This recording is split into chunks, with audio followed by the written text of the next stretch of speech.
Hello guys, welcome back to my YouTube channel. Muli, this is Gerald's TV at ngayong araw meron po tayong panibago or bagong reaction kasi first time po nating gawa ng reaction sa Kalingap at ito nga first time natin ulit dahil medyo nagpahinga po tayo sa paggawa ng reaction. At dito nga mga kaibigan ay magre-react lang tayo dito sa nangyaring kumbaga ay itong si Kalingap Rab nung bumisita dito sa bahay ni Beyonce ay meron nga siyang nakita na parang hindi niya po nagustuhan dahil parang merong nangyari na hindi niya nalaman at wala pong nagpaalam sa kanya na meron palang gagawin sa bahay ni Beyonce. So ano nga ba yun at yan po ang ating alamin. At kung bakit parang itong si Kalingap Rab ay medyo sabihin na natin na medyo sumama ang loob doon sa kanyang nakita. So syempre bago natin na ipagpatuloy ang video ito ay kung bago ka pa lamang po dito sa ating channel ay pakibisita po ng channel ng Mag-amang Val Santos Matubang, Kalingap Rab at Edna Vlogs at syempre ang ating mga kasamang Karaypa na reactor ay suportahan po din natin. So ito, panoorin po natin muna ang video na kung saan ay talagang grabe.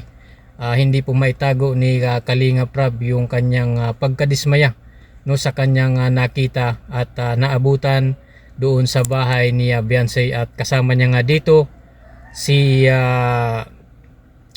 si pinsan niya na si Super Mac. So ito, panoorin po natin ang video bago natin ipagpatuloy ang reaction po natin at gagawa tayo ng kaunting reaction patungkol nga dito.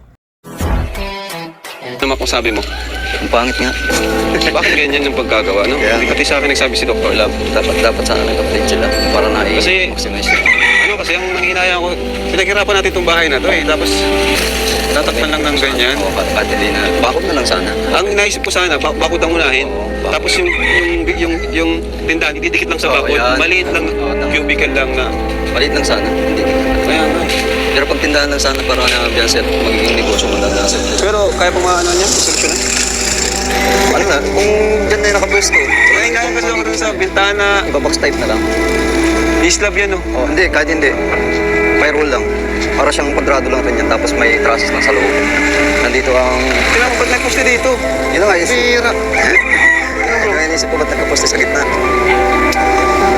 Alam kong may wala gawin dito, pero di naman niya sinabi kung kailan ma-start kung anong design ang gagawin. Gano'n siya. Sabi siya. Alright, so yun na nga mga kaibigan at napanood naman natin yung video na kung saan ay bumisita nga po si Kalingap Rab kasama po si Super Mac doon sa bahay nila Beyonce. At doon nga mga kaibigan ay nakita mismo ni Kalingap Rab kung ano po ang nangyari doon sa bahay na pinagawa ni Kalingap Rab ng mga sponsor. At doon nga medyo makikita naman natin sa kumbaga sa sinabi ni Kalingap Rab ay medyo na dismaya nga siya at para siyang nagulat nung naabutan niya na ganun ang sitwasyon. At ayon nga kay Kalingap Rab ay alam niya naman mga kaibigan na magpapagawa papagawaan si Beyonce ng tindahan na maliit nga maliit lang na tindahan at hindi niya inakala na yung pala ay nasimulan na nasimulan ng gawin ang construction diyan sa paggawa ng tindahan ni Beyonce. Ang parang nakikita ko dito ang ikinadismaya ni Kalingap Rab ay sinimulan itong pag-construction diyan sa magiging tindahan ni Beyonce ay hindi man lang daw po ipinaalam ni Dr. Love na ito po ay sisimulan na kaya nagulat si Kalingap Rab na ganun pa ang itsura ng tindahan na sobrang laki at meron pang napansin nga si Kalingap Rab at Super Mac na medyo hindi po maganda no, hindi po maganda dahil nagkaroon pa ng isang poste na itinayo doon sa parang gitna ng entrance doon sa malapit sa entrance ng bahay ni Beyonce. Pero ang talagang parang nakikita natin na medyo sumama ang loob ni Kalinga Prab, no, dahil hindi man lang daw po sa kanya ipinaalam na sisimulan na po pala yung pagpapagawa ng tindahan dyan ni Beyonce. Di sana, no, mga kaibigan, siguro itong si Dr. Love, di naman natin masabi kung bakit nangyaring gano'n na itong si Dr. Love ay bakit hindi po natin alam ang dahilan kung bakit hindi niya po na ipaalam, no, dito kay Kalinga Prab o kay Kuya Bal na ito ay uumpisa ng gawin, no. Kaya siguro nung ito ay bumisita na nga si Kalinga Prab ay nagulat doon sa kanyang nakita, no. Pero sana, no, mga kaibigan, sana ay itinext niya na lang sana or chinat si Kalinga Prab, no, ni Dr. Love na Kalinga Prab, Kuya Bal, uumpisa na po namin yung pagpapagawa ng bahay or ng tindahan ni Beyonce, no. Di sana napuntahan man lang ito ni Kalinga Prab or ni Kuya Bal, no, para naplanuhan ng maayos kung papaano ang design ng itong ang tindahan ni Beyonce. At ang nakikita ko nga, no, parang sinabi nga dito ni Kalinga Prab na kahit maliit lang na tindahan, okay na po yun, no, sabi nga ni Kalinga Prab. At ang inaalala po dito ni at ang sinabi pa nga dito ni Kalinga Prab ay sayang yung pinaghirapan nila na pagpapagawa sa bahay, no, dahil parang isa pa nga sa sinabi ni Kalinga Prab, natakpan pa yung isang part ng bintana doon dahil nga doon sa pinagawang tindahan, no. So makikita naman natin diyan, no, na talagang kumbaga parang nasira nga yung itsura ng ganda ng bahay ni Beyonce.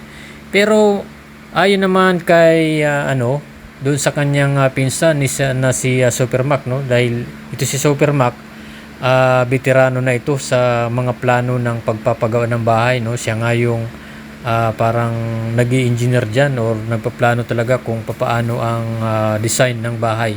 Ayon naman sa kanya, no, dahil sa dami ng experience niya, dami niya ng ginawang mga pabahay, mga design ng bahay, ay ayon nga kay Super Mac ay kayang-kayang gawa ng paraan yan para magandang tingnan, no, at maging maayos ang itsura ng magiging tindahan ni Beyonce dyan. So ayun nga ang medyo na dismaya nga, no, itong si Kalinga Prab. Parang ang point dito ni Kalinga Prab ay bakit hindi niya alam at hindi pinaalam, kumbaga hindi pinaalam sa kanya ni Dr. Love ang mga bagay na yan, na uumpisahan na pala yung pagpapagawa ng tindahan na yan ni Beyonce. So kaya nga itong si Kalinga Prab ay tinanong si itong si Super Mac kung ano ba ang pwede pang magawa diyan, no, or ano ba ang ano bang tawag dito? Ano ba ang pwedeng gawin para maging maayos tingnan ang tindahan na yan?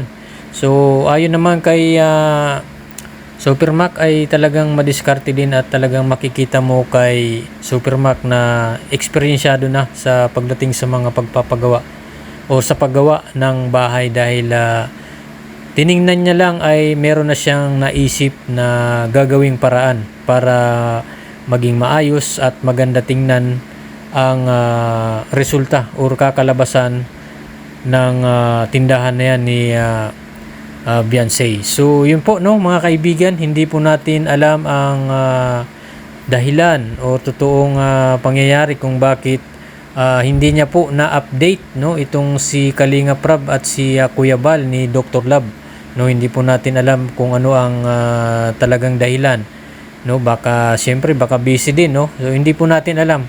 So hintayin po natin yung paliwanag po ni Dr. Love dyan, kapag nakausap na po siya ni Kalinga Prab at ni Kuya Val Santos Matubang. So yun lamang po mga kaibigan ang ating maibibigay na reaksyon, no, sa araw nito.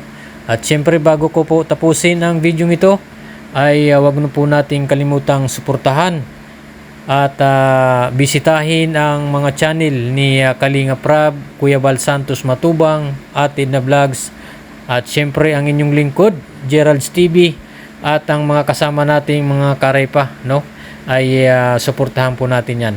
Maraming salamat po, at huwag nyong kalimutang mag-like at subscribe at pag-hit na lang po ng notification bell para updated po kayo sa lahat po ng aking mga videos. Maraming salamat po at God bless you all.